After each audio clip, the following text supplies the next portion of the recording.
The desert wind howled across the empty land, carrying fine grains of sand that cut against her skin. The young alien woman could not move.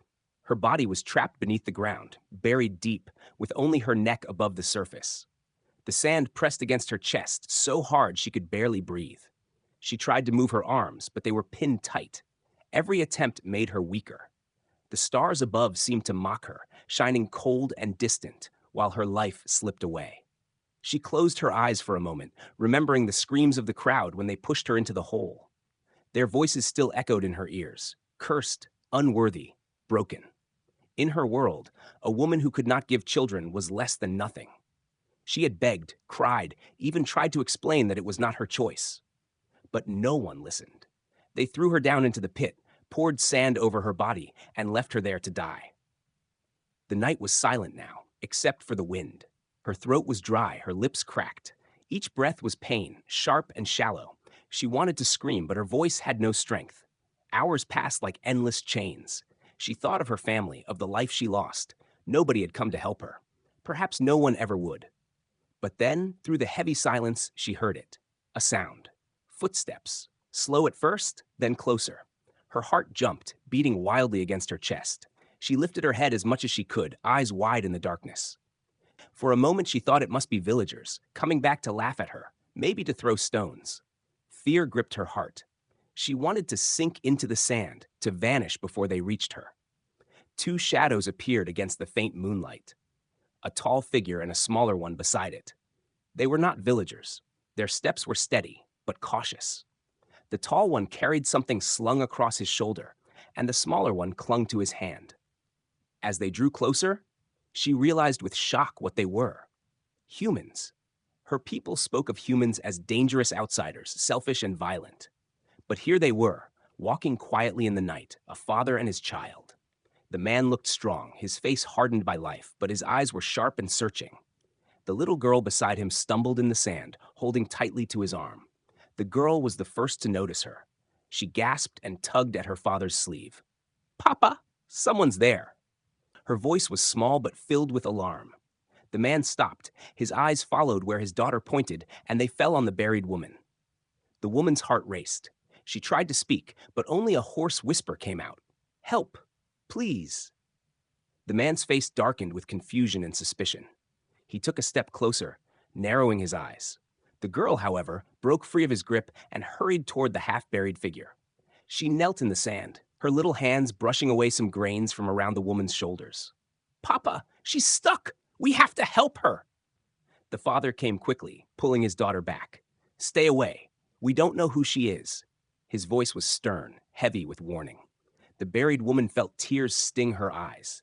Was this it? Would they walk away like everyone else had? Her lips trembled as she whispered again, "Please, I don't want to die here." The little girl's eyes filled with tears. She looked up at her father desperately. "We can't leave her, Papa. Please, look at her. She's hurting." The man stood silent for a moment. His jaw tightened. He knew what it meant to interfere with alien customs. To free someone who had been punished could bring anger, even danger, to his home. But the look in his daughter's eyes, the helpless figure gasping in the sand, it pulled at something deep inside him. Slowly, he let out a breath. "Stay back," he told his daughter, his voice softer this time. He pulled a small shovel from his pack, the kind he carried for travel. With careful steps, he knelt beside the buried woman. Her eyes met his, wide and full of disbelief. "Don't move," he said quietly. His hands dug into the sand, pulling it away from her chest, then her arms. The work was slow, the sand heavy. The wind filled the hole almost as fast as he cleared it, but he didn't stop. Each scoop loosened her prison a little more. She coughed as her lungs filled with more air, her breaths uneven but stronger than before. The girl crouched beside her father, her small hands joining in. Together they dug, grain by grain, freeing the stranger who had been left to die. At last, her shoulders were free. Then her arms. Her numb fingers twitched as she pulled herself upward with their help. Finally, with one final heave, the man grasped her by the arm and dragged her out of the sand's grip. She collapsed on the ground, gasping for air, her body trembling. She clutched the sand with shaking fingers, unable to believe she was no longer trapped. The stars above no longer looked cold. They looked like hope. The father wiped sweat from his brow and stood over her. His eyes studied her face, full of suspicion but also something else, curiosity. The girl knelt beside the woman and gently placed a hand on her arm. "It's okay now. You're safe." The alien woman's lips parted. Her voice was weak, barely a whisper. "Why? Why would you save me?" No one else dared. The father said nothing, only glanced at his daughter. She was staring at the woman with wide, innocent eyes filled with kindness. That look was his answer. The desert wind blew again, but this time the sound was different. It no longer carried only loneliness and fear. It carried the quiet breath of hope, born from a stranger's choice. The woman lay on the ground, her body shaking with weakness, her skin pale under the faint moonlight. She could barely keep her eyes open, but she felt the cool night air against her face for the first time since the sand had swallowed her. Freedom felt unreal, like a dream she might wake from any second.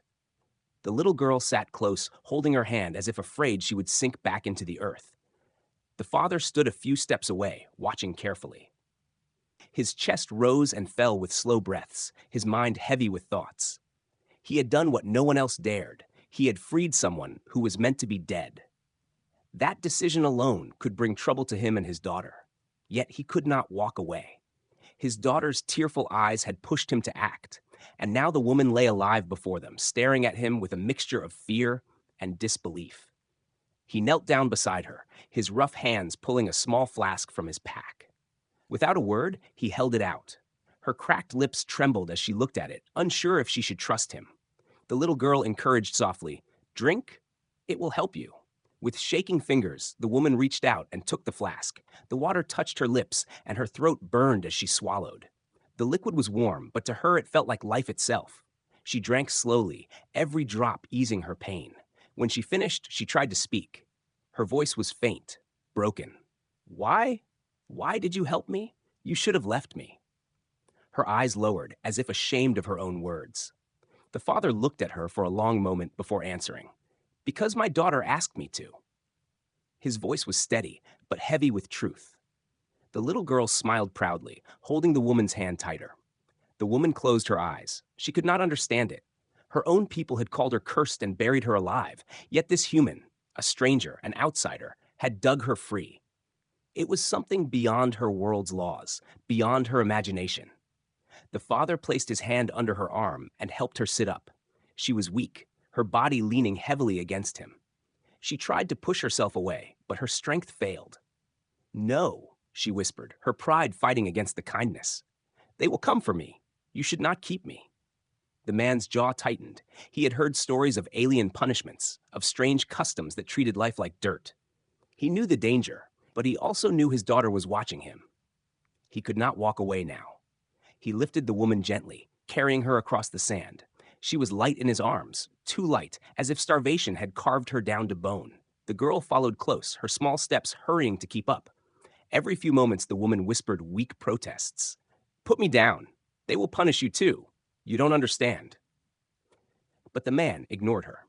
His arms were strong, his pace steady. The little girl glanced at her father with admiration, seeing him as a hero, even if he himself felt the weight of fear. The desert stretched wide and endless. The stars above shone cold, but their faint light guided the path.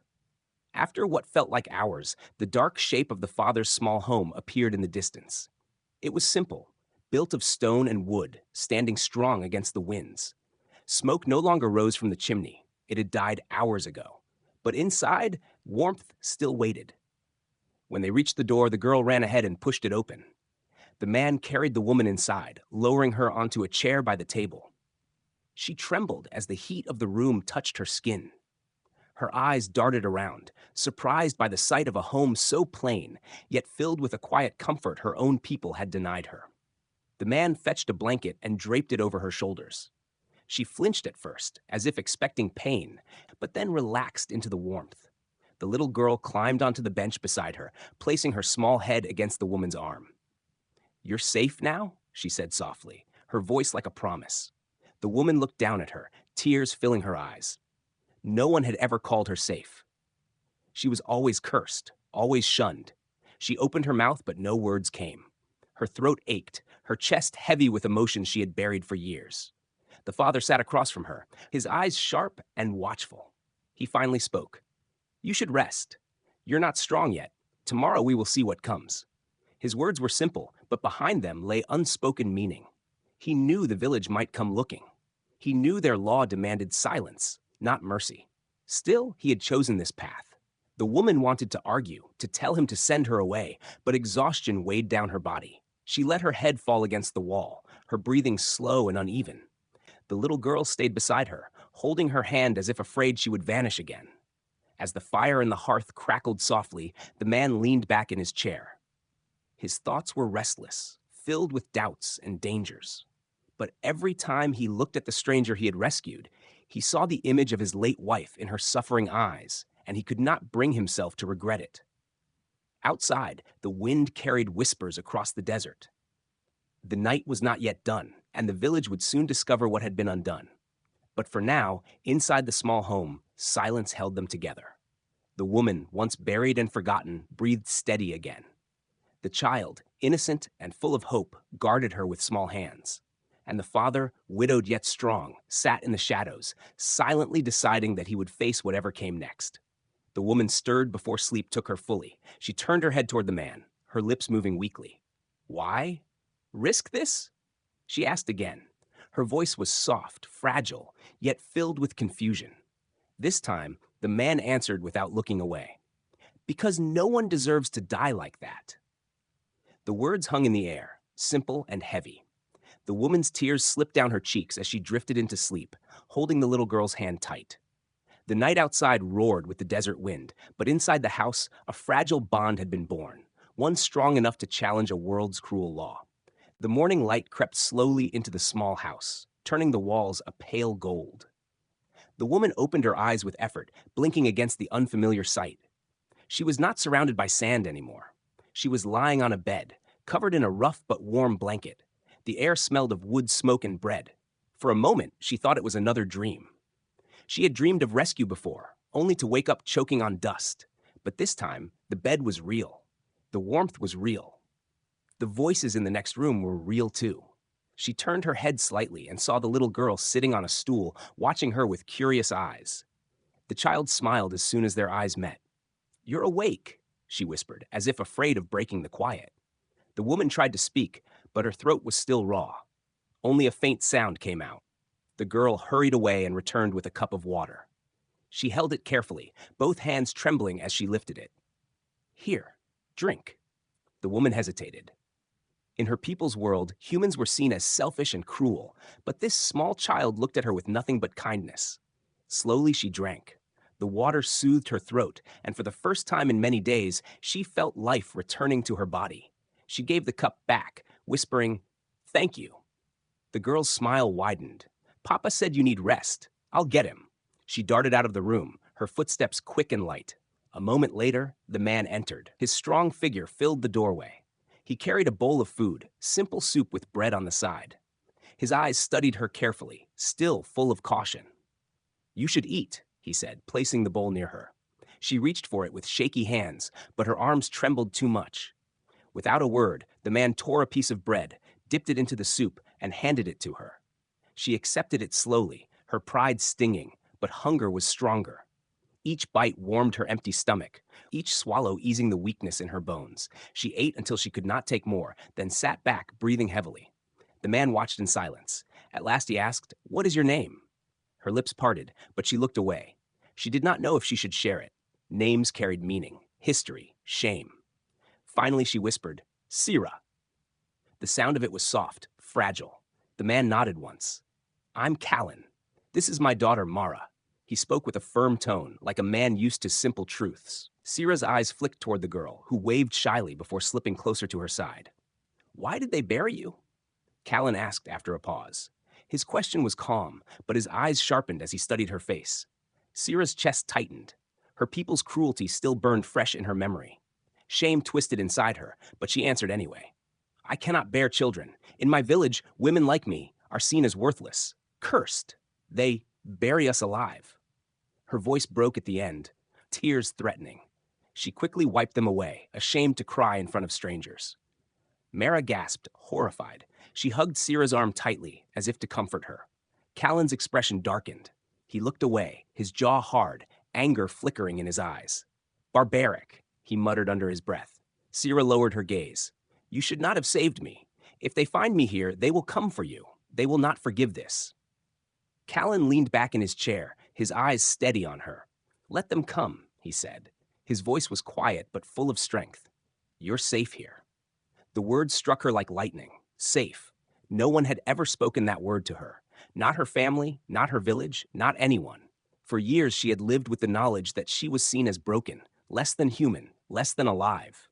And now this man, a human outsider, dared to say she was safe. She did not know whether to believe him or fear him. As the day passed, Sira tried to sit up and move, but her legs were weak. Mara stayed beside her, chatting softly, telling small stories about her toys, about the fields outside, about the animals she liked to watch. Each word was like a bandage on Sira's wounded spirit. She found herself listening, even smiling faintly. At one point, Mara pressed a small wooden figure into her hand.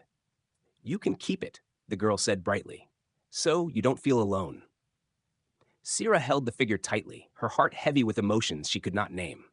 But when night came, shadows stretched across the walls, and the safety of the day began to fade. Sira's body grew tense again. She looked at the door as if expecting it to burst open at any moment. Her people would not let her escape her fate so easily.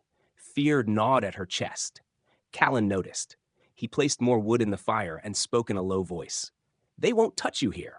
Rest. His words were firm, but she could see the weight in his eyes. He knew danger was close. That night, Sira lay awake, listening to the wind howl outside. Every creak of the house made her flinch, but then she felt a small hand slip into hers. Mara, curled up beside her, had taken her hand in her sleep.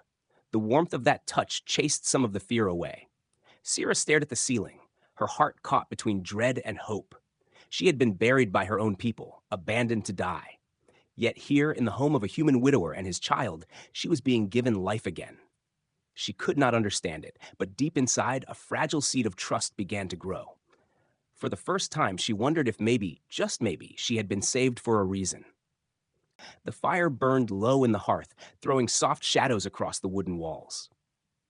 Sira sat near the flames, her thin hands wrapped tightly around the blanket Callan had given her. The warmth eased her body, but her mind would not rest. Every time she closed her eyes, she saw the faces of the villagers, their angry shouts, the sand covering her until she could no longer breathe. The memory clung to her like a wound that refused to heal. Outside, the desert wind howled louder than before. It scraped against the house, rattling the shutters. Sira's eyes darted to the door, fear gripping her chest. She had lived her whole life under the harsh rule of her people. They would never forgive someone who escaped their punishment. They would come for her. Callan sat at the table, sharpening a blade, his hands steady, his eyes watchful. He noticed her staring at the door and spoke in his calm, firm voice. You are safe here. His words were strong, but she could hear the weight behind them. He knew as well as she did that safety was fragile. Mara, the little girl, played on the floor with small wooden toys. She looked up at Sira and smiled brightly. Don't be afraid. Papa will protect us. Her voice was full of faith, so simple and pure that it cut through the tension for a moment. Sira wanted to believe, but her body trembled. You don't understand, she whispered. They will kill anyone who breaks their law. To save me is to invite death. Callan looked at her with steady eyes. Then let them try. His tone carried no fear, only iron resolve. Sira could not look away. For a moment, she felt something she had never felt before, a strange kind of strength in his presence, as if he could carry the weight of the world without bending. The night deepened, and silence fell heavy. Just when Sira began to think maybe she could rest, a sound froze her blood. Footsteps. Soft, deliberate, crunching against the sand outside. Her heart leapt into her throat. She clutched the blanket tighter, her breath coming fast. Callan rose instantly, his hand reaching for the rifle by the wall. He motioned for Mara to come close. The little girl obeyed, sensing the danger. Callan moved to the window and peered out into the darkness. The night was thick, the dunes stretching endless under the pale moon. But shadows moved, shadows that didn't belong to the wind. Sira's hands shook. She whispered, "They've found me." Callan didn't answer at first. He studied the shapes outside, his jaw clenched. Finally, he spoke in a low, hard voice. Stay quiet. Stay inside. He opened the door slightly, stepping out into the night. The air outside was sharp and cold. Callan's boots pressed into the sand as he scanned the horizon. The shape stood at the edge of the property, 3 figures, tall and still. Villagers. They did not step closer, but their presence was enough. They were watching, waiting, sending a message. Leave, Callan called out, his voice echoing against the empty desert. The figures did not reply. One lifted a hand, pointing toward the house, before lowering it again. Then, as silently as they had come, they turned and disappeared into the dunes. Callan stood there for a long moment, his rifle ready, his breath steady. Only when the night grew still again did he return inside. Sira sat trembling, her eyes wide. It's them, isn't it? She asked in a broken voice. They will not stop. They will take me back. Callan set the rifle against the wall and met her gaze. They won't take you. His voice was quiet, but sharp as steel. Mara climbed onto her father's lap, her small arms wrapping around his neck. Papa's strong, she whispered to Sira. They can't hurt us. The woman looked at them both, Atsak torn between fear and something else. For the first time, she felt what it meant to be protected. Not because of duty, not because of law, but because someone chose to stand by her. The feeling was so alien, so overwhelming, that tears rolled down her cheeks before she realized it. Later, as the fire dimmed and the house grew quiet, Callan sat across from Sira. His eyes softened, and he spoke gently. What did they do to you before I found you? Her hands tightened around the blanket. Her voice shook as she answered. I was born different. I cannot bear life inside me. In my people's eyes, that makes me cursed. I tried to hide it, but when they found out, they judged me. No trial, no mercy, just sand. That is their way. Her voice cracked, and she turned her face away. Shame burned her cheeks. She had never admitted it so openly before. To her people, the word sterile was not just an insult, it was a death sentence. Callan listened in silence, his jaw tight. He looked at Mara, sleeping now against the chair, her tiny chest rising and falling. His heart ached at the thought of anyone judging his daughter unworthy of life. Finally, he spoke. Your people are wrong. Life is not measured by what you cannot do, but by who you are. His words were simple, but each one struck deep. Sira's eyes widened. She had never heard such a thing before. She stared at him, her lips trembling. She wanted to believe him, yet years of cruelty chained her mind. But in his voice there was no pity, only truth. The night stretched on. Every creak of the house, every whisper of the wind kept Sira awake. But beneath the fear, something else stirred. Something small, fragile, but powerful. Hope. And just as she began to drift into uneasy rest, the sound returned. Footsteps. Closer this time, heavy against the sand. Her eyes flew open, her breath caught in her throat. The danger was not gone. It was only beginning. The sun rose slowly, painting the desert sky in colors of orange and gold. Inside the small house, the warmth of the fire still lingered. Sira sat at the table, her blanket wrapped around her shoulders, watching Mara as the little girl hummed and moved around with childish joy. The night before had been heavy with fear, but daylight gave the room a strange calm. It almost felt like she belonged there, even if her heart refused to believe it fully. Callan placed bread and milk on the table. His hands were rough, his movements simple, but every action showed care. He set a piece of bread before Sira without a word. She lowered her eyes, whispering a faint thank you. To her, even being offered food was strange. Her own people had denied her even water when they judged her worthless. Now she was eating at the table of a human family. Mara climbed onto the bench beside her. The child's smile was bright as sunlight. She leaned against Sira, talking about little things, how she once found a bird's nest, how she wanted to plant flowers outside. Every story was innocent, filled with life. Sira listened quietly, nodding, but deep inside she felt a mix of pain and wonder. No one had spoken to her like this in years. Callan watched them both. His eyes softened when Mara laughed, then shifted to Sira. He said little, but his silence carried weight. He was still cautious, still guarding his thoughts, yet he did not push her away. Later in the day, Sira tried to help. She stood slowly, her legs trembling but stronger than before. She moved toward the hearth, reaching for the pot to stir the soup. Callan turned, surprised to see her out of bed. You should rest, he said firmly. I can do this, she whispered. Her hands shook as she stirred, but she managed. To her, this simple act felt important. She did not want to be seen as a burden. She had been called useless for so long that even lifting a spoon in a stranger's home felt like defiance. Mara clapped her hands. See, Papa, she's part of us now. The words struck Sira's heart like a knife and a gift at the same time. Part of us. Could she ever be part of something again? She wanted to believe, but fear reminded her of the shadows outside, of the figures who had watched the house at night. When evening came, they sat together for the first real meal since her rescue. The food was plain, but to Sira it tasted like a feast. The firelight flickered, casting soft light on their faces.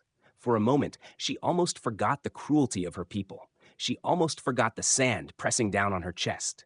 Mara leaned close to her father, whispering loudly enough for Sira to hear. Papa, can she stay forever? The innocence in the girl's voice froze the air. Sira's hands trembled, and her eyes filled with tears she quickly tried to hide. She looked away, her chest tight with emotion. Callan's jaw tightened. He did not answer at first. He glanced at Sira, then at his daughter. His silence was heavy, carrying the weight of choices not yet made. Sira finally spoke, her voice quiet and broken. I cannot stay. If your people find me here, they will punish you too. I bring only danger.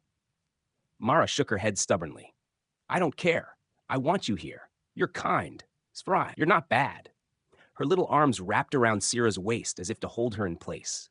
The woman's tears spilled over. She placed a hand gently on the child's hair, whispering, You don't understand. I am not wanted anywhere. Not in my village. Not in your world.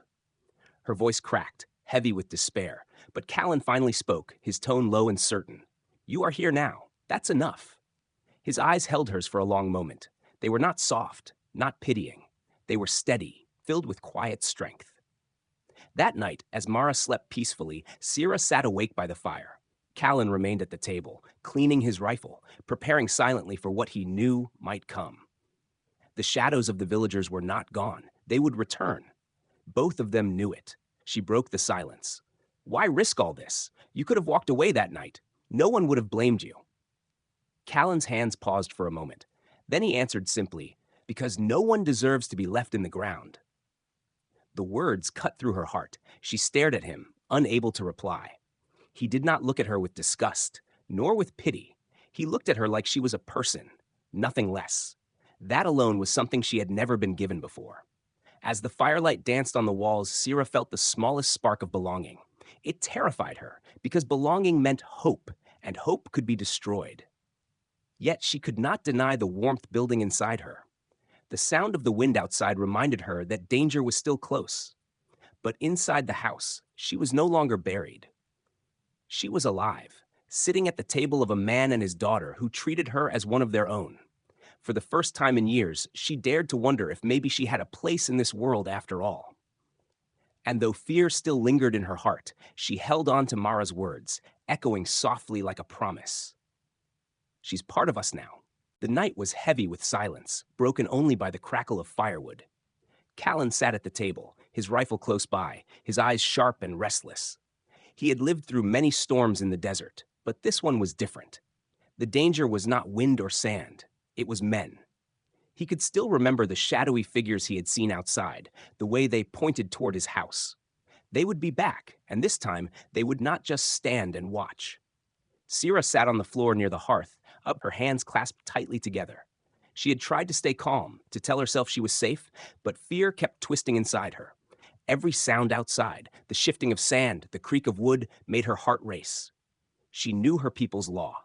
Once declared cursed, she had no right to live. Anyone who dared to save her would be punished too. And now this man and his child were in danger because of her. Mara slept nearby, curled up under a blanket. Her small breaths were soft, steady, unaware of the storm building outside. Sira's eyes filled with tears as she looked at the child. She wanted to rise, to run into the night, to draw the danger away from this home.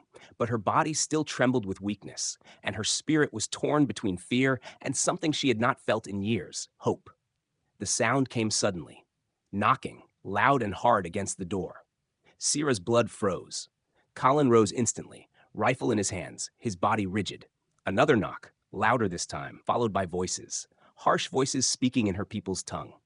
Give her to us, one voice demanded. She is marked. She belongs to the earth. Release her or share her fate. Sierra's breath caught in her throat. Her whole body shook. She stood slowly, her blanket slipping from her shoulders. I must go, she whispered, her voice breaking. If I stay, they will kill you and the child. Let me go to them. Callan turned on her, his eyes burning. Sit down. His voice was sharp, almost fierce. She shook her head, tears spilling down her cheeks. You don't understand. They will not stop. They will destroy everything for me. I can't let that happen. I won't. The pounding on the door grew stronger. Mara stirred in her sleep, her small voice mumbling before she rolled over. Callan's grip tightened on the rifle. He looked at Sierra and saw the despair in her eyes, the way she was ready to surrender herself to save them. No, he said again, calmer now, but just as firm. You're family now. I won't hand you over. I won't let them bury you again. The words struck her like lightning. Family. She pressed her trembling hands to her mouth, choking on a sob. No one had ever spoken of her that way. She had been called cursed, broken, worthless. But in this house, in this man's eyes, she was not an outcast. She was someone worth fighting for. The door rattled under heavy blows. The voices outside grew louder. Human, you defy our law. You will pay with your life if you protect her. Callan lifted the rifle, aiming at the door. His voice rose like thunder. If you want her, you'll have to come through me. The silence that followed was sharp and cold. Then came laughter. Cruel, mocking laughter from outside. The sound made Sierra's stomach twist. These men would not leave until blood was spilled. Her knees weakened. She fell beside the hearth, clutching the edge of the blanket. She whispered to herself, "Why do you do this for me? Why throw away your life for a stranger?" Callan's eyes stayed on the door, but his voice was steady. Because no one deserves to face death alone, and because my daughter saw you as someone worth saving. That's enough for me. Sierra's tears fell freely. She had no words, only a heart so full of pain and gratitude it felt like it might burst. She had been ready to die, but this man stood like a wall between her and the cruelty outside. The pounding stopped suddenly. Footsteps moved away, fading into the desert. But Callan did not lower the rifle. He knew this was not the end. They were not retreating. They were preparing. Tomorrow, or the next night, they would return with more. At last, when silence stretched too long, Callan lowered the weapon and sat again. His shoulders were heavy, but his resolve was unshaken. Rest, he said quietly, though his eyes never left the door. You'll need your strength. Sierra sat frozen, her body trembling. Rest seemed impossible with death waiting outside. But when she looked at Mara, still sleeping peacefully, she felt a strange calm. This child had treated her with kindness, called her part of their small world. And Callan had risked everything to stand against her people's law. That night she did not sleep. She sat in the corner, the firelight flickering across her face, watching Callan's steady figure by the door. He looked unyielding, like stone carved against the storm. In her heart, a truth began to take root, a truth she could not ignore. For the first time, someone was willing to fight for her, not because of what she could give, not because of what she was expected to be, but simply because she was alive. The desert outside held its breath, but inside the house, a silent bond was sealed. The reckoning was close, and Sierra knew it. Yet she also knew this.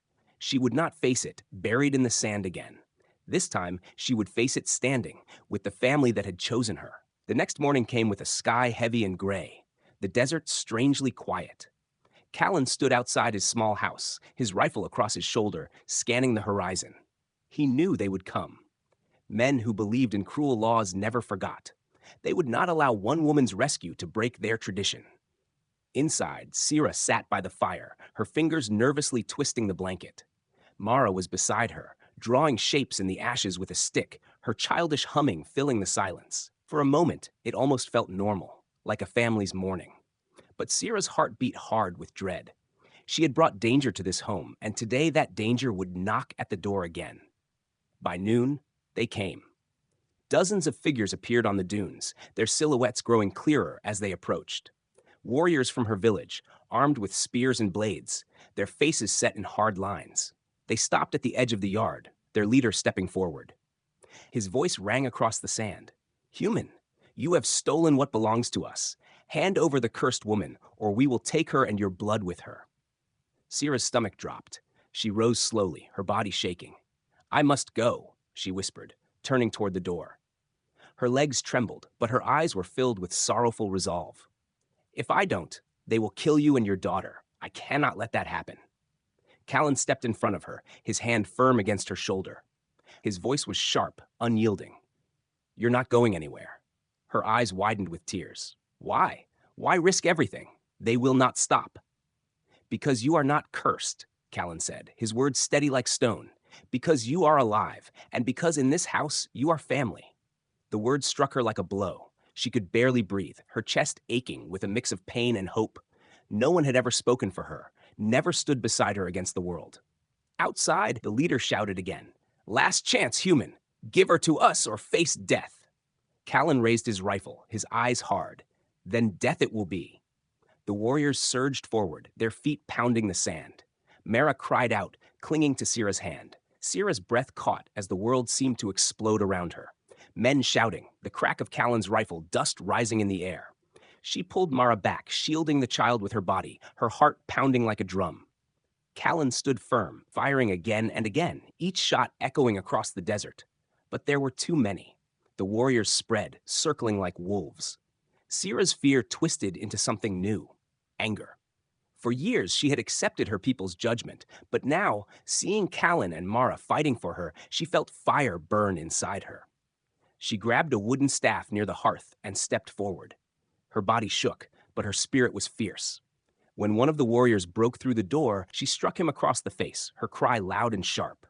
He fell back, stunned by the strength he never expected from someone they had buried.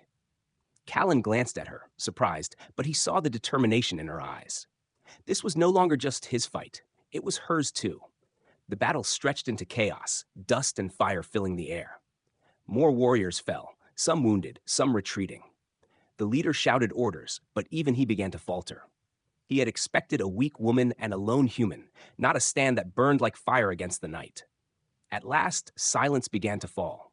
The warriors, broken and shaken, pulled back. Their leader glared from a distance, his voice bitter with rage. This is not the end. She is cursed. One day the earth will claim her. Callan stepped forward, his rifle raised, his voice like thunder. Then the earth will have to fight me first. The warriors turned and vanished into the dunes, their shadows swallowed by the desert. Only then did Callan lower his rifle, his breath heavy. Inside the house, Sira sank to her knees, her body trembling.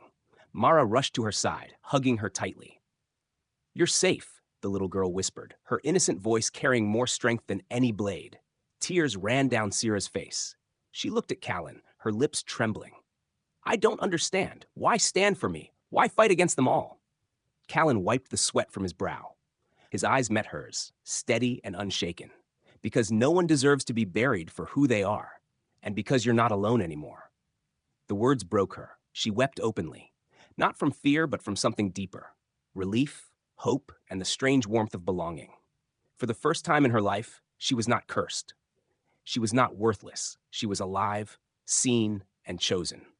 That evening, when the fire burned bright again and the desert quieted, Sira sat with Mara curled against her side. Callan sat across the table, cleaning his rifle, but his eyes softened when they met hers. The silence between them was no longer heavy with fear. It was filled with something unspoken but strong. Sira whispered to herself, words meant for no one but her heart. I thought my life ended in the sand, but it began in this home. And in that moment, she knew the truth. She had been saved not only from death, but from despair. In the arms of a widowed father and the kindness of a child, she had found a new life. A life worth living, no matter how many shadows still lingered outside.